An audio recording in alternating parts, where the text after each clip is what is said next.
Baka makatulog. Bay, mahirap kaya magtrabaho nang walang trabaho. Sige nga, subukan mo nga magtrabaho nang wala kang ginagawa.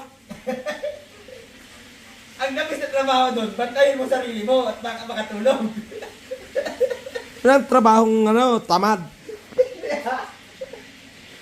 Meron kaya ganun, bantayan yung sarili.